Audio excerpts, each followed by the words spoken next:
Você sabia que Golias era o pesadelo dos exércitos, o gigante que podia colocar medo em qualquer soldado combatente que já existiu, existe e ainda existirá, um monstro de tamanho gigantesco envolto em uma armadura de bronze? Incrivelmente, ele foi derrotado por um menino que nem sequer tinha idade suficiente para ser um soldado. Mas você sabia que Golias é praticamente o início dos problemas entre os israelitas e os filisteus e que ele não era o único gigante que o exército de Deus teve que enfrentar? Então, há muito a absorver, mas tudo isso está presente na Bíblia e acabou sendo enterrado por causa de uma batalha épica entre vivo. Antes de começarmos, quero pedir que você se inscreva no meu canal aqui, veja esse botão de inscrição vermelho logo abaixo do vídeo, clique nele e então um sino aparecerá. É muito importante que você clique neste sino e selecione todas as opções para que você receba todas as notificações para os próximos vídeos que eu carregar. E hoje vamos entender mais sobre o campeão dos filisteus e toda a sua linhagem, os temidos Nefilins. Sem dúvida, o gigante mais conhecido da história é Golias, um gigante conhecido como campeão dos filisteus. Eles lutaram com grande armadura, sua altura, segundo 1 Samuel 17:4, era de 6 cúbitos e 1 palmo, convertendo para os tipos de medidas que usamos hoje, esse monstro tem quase 3 metros, e isso é claro com aqueles abaixo. Agora, imagine-os de pé prestes a lançar um ataque contra seus oponentes.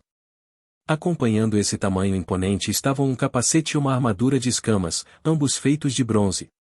Sua armadura no peito pesava 5.000 ciclos, aproximadamente 56,2 kg. Em suas pernas, grevas de bronze e uma lança de bronze pendurada em suas costas. O cabo de sua lança era como um eixo de tecelagem e seu escudo era do tamanho de um homem adulto, precisando até ser carregado por outra pessoa. E tudo isso para protegê-lo das flechas inimigas. Por baixo de toda essa robustez, ainda havia a cota de malha, uma das proteções mais eficientes na história da guerra, o que era muito diferente para os filisteus, pois eles se aqueciam usando uma grande peça de roupa semelhante a um casaco com anéis de bronze sobrepostos do ombro ao joelho. Uma cota de malha é um pouco diferente do convencional. E do meio do acampamento dos filisteus, Golias gritava para todos os israelitas ouvirem: por que vocês saem e se alinham para a batalha? Não sou eu um filisteu e vocês não são os servos de Saul? Escolham um homem para me vencer, e se ele puder lutar e me matar, seremos seus súditos. Mas se eu o derrotar e matar, vocês serão nossos súditos e nos servirão. Essa era uma estratégia bem conhecida no Ocidente, conhecida como combate representativo, onde o melhor guerreiro de um exército enfrenta o melhor guerreiro do outro. O que emergir vitorioso sai com seu exército vitorioso. No entanto, ao ouvir aquele gigante de 3 metros gritando, ninguém se apresentou para o duelo, e Golias insistiu nessa ideia por 40 dias, manhã, tarde e noite. Ele ia até os israelitas e se vangloriava de seu tamanho e força, desafiando-os para o combate. E enquanto isso, nas montanhas de Judá, perto de Belém, um jovem chamado Davi cuidava das ovelhas de seu pai. Ele era jovem demais para servir, e a única coisa que ele sabia sobre o conflito com os filisteus era que seus 3 irmãos mais velhos já estavam no exército de Israel.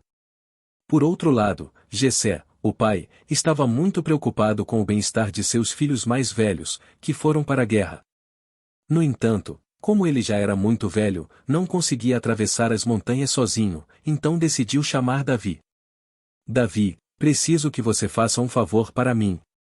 Pegue este saco de grãos torrados e estes 10 pães e leve para o acampamento de seus irmãos. Leve também esses 10 queijos para o comandante da milícia. Verifique o bem-estar de seus irmãos e traga notícias sobre eles para mim. Davi levantou-se muito cedo na manhã seguinte, deixou as ovelhas que ele era responsável para outro pastor conhecido e seguiu as instruções de seu pai. Ele chegou à trincheira enquanto o exército se preparava para lutar e gritou para entrar na batalha, querendo cumprir a missão de seu pai e ver o que estava acontecendo. Davi correu para as linhas de frente para cumprimentar seus irmãos.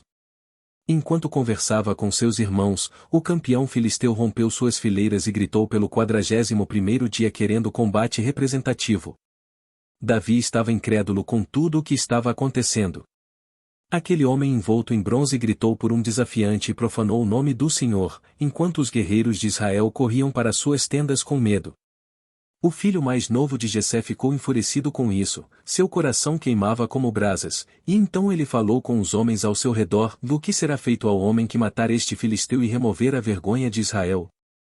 Pois quem é este filisteu incircunciso para desafiar os exércitos do Deus vivo?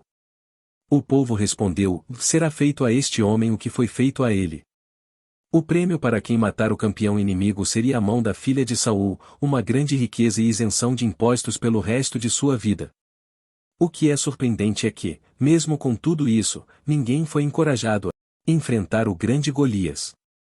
Então, Davi foi até o rei Saul e disse: e que ninguém se desanime por causa deste filisteu. Seu servo irá lutar contra ele. Saul então respondeu: você não pode sair e lutar contra este filisteu. Você é apenas um jovem e ele tem sido um guerreiro desde a juventude. O menino respondeu: seu servo estava cuidando das ovelhas de seu pai. Quando um leão ou um urso vinha e pegava uma ovelha do rebanho, eu ia atrás dele, o atacava e resgatava a ovelha de sua boca. Quando ele se voltava contra mim, eu o agarrava pela crina, o golpeava e o matava. O seu servo matou tanto o leão quanto o urso. Este filisteu incircunciso será como um deles, porque desafiou os exércitos do Deus vivo. O Senhor, que me salvou das garras do leão e do urso, me salvará das mãos deste filisteu. Então Davi estava alinhado com o propósito, e seu coração fervia pelo Espírito Santo. Saul ficou impressionado e disse: vá, e que o Senhor esteja com você. Ele investiu Davi com sua própria capa e armadura, da cabeça aos pés. Davi amarrou a espada sobre sua túnica e tentou andar com ela, mas não estava acostumado. Ele disse: não posso ir com tudo isso, porque não estou acostumado. Então ele tirou sua armadura, pegou um bastão em sua mão e escolheu 5 pedras lisas do riacho. Ele as colocou em sua bolsa e, com sua funda em mãos, dirigiu-se ao que muitos acreditavam ser sua morte certa. E ali estava ele diante de um ser 3 metros de altura, pesadamente armado, onde até o escudo precisava de alguém para ser carregado. Golias olhou para seu desafiante e viu que ele era apenas um jovem saudável e bonito. Ele acabou escarnecendo: eu sou um cão, então você vem contra mim com paus? O campeão filisteu amaldiçoou Davi por seus deuses e disse: vem aqui, eu darei sua carne às aves do céu e aos animais selvagens. Mas Davi, com coragem inexplicável, respondeu: você vem contra mim com espada, lança e dardo, mas eu venho contra você em nome do Senhor dos Exércitos, o Deus dos Exércitos de Israel, a quem você desafiou. Hoje o Senhor te entregará em minhas mãos, e eu te vencerei, cortarei a sua cabeça, darei os corpos do exército dos filisteus às aves do céu e aos animais selvagens, e toda a terra saberá que há um Deus em Israel. Todos os que se reunirem aqui saberão que não é pela espada nem pela lança que o Senhor salva, pois a batalha é do Senhor, e ele entregará todos vocês em nossas mãos. Então Golias correu com sua lança, mas ao ver aquele monstro vindo, Davi não recuou. Ele também correu em direção ao inimigo. Ele alcançou sua bolsa, pegou uma daquelas pedras do riacho, colocou-a em sua funda e lançou a pedra que atingiu o gigante em cheio na testa e o derrubou de joelhos no chão. Sabendo que não tinha tempo para comemorar, Davi sabia que precisava terminar o mais rápido possível. Exceto que ele não tinha uma espada à mão.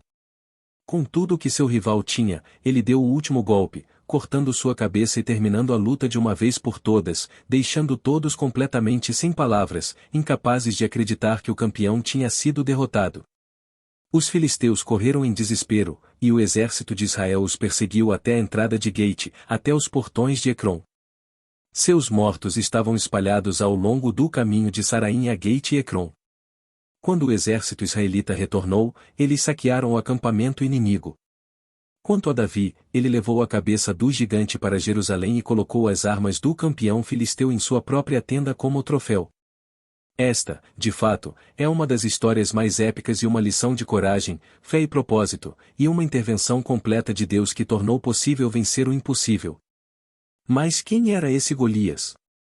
Alguns estudiosos acreditam que o campeão pertencia a essa raça, enquanto outros dizem que ele é um refém, já que os Nefilins foram destruídos no grande dilúvio. Os Nefilins são mencionados cerca de 20 vezes na Bíblia. Em Deuteronômio 3:11-13, descreve-se que todo o reino de Bazã foi o único sobrevivente dos reféns, e sua cama era feita de ferro, com uma medida comum de 4,1 metros de comprimento e 1,80 metros de largura. Ela ainda está em Raba dos Amonitas da terra que eles tomaram posse naquela época, o território se estendendo desde o Arnon até mais da metade das montanhas de Gileade, com suas cidades indo para as tribos de Ruben e o restante de Gileade. Além disso, de todo o Bazã antigo, o reino de Og, a metade da tribo de Manassés, veio essa região toda de Arga-Bazã era conhecida no passado como a terra dos reféns. Os estudiosos acreditam que os filisteus descendiam dos Anaquins e o status de Golias se deve ao fato de que Gate é uma antiga fortaleza dos Anaquins e o campeão filisteu como uma árvore genealógica composta por Anaquins, o que implicava uma herança genética dominante que causava acromegalia familiar ou gigantismo. Portanto, na época, ele era uma figura colossal. Outro verso que menciona gigantes, em 2 Samuel 21 2.15-22, nos conta que houve ainda outra batalha entre os filisteus. É impossível não ficar impressionado com a história da batalha de Davi e Golias e também é quase impossível sair sem aprender alguma coisa com ela. Tenha em mente que não importa o tamanho do seu problema ou os inimigos que o afligem, nosso Criador o protegerá se você tiver fé. E se você se sentir à vontade, deixe nos comentários qual é o gigante que está afligindo você e que você precisa enfrentar em uma batalha que Deus o ajudará a vencer. Se você gostou do vídeo, clique em o gostei e compartilhe isso com qualquer outra pessoa que precise saber dessas histórias. Um grande abraço e até a próxima!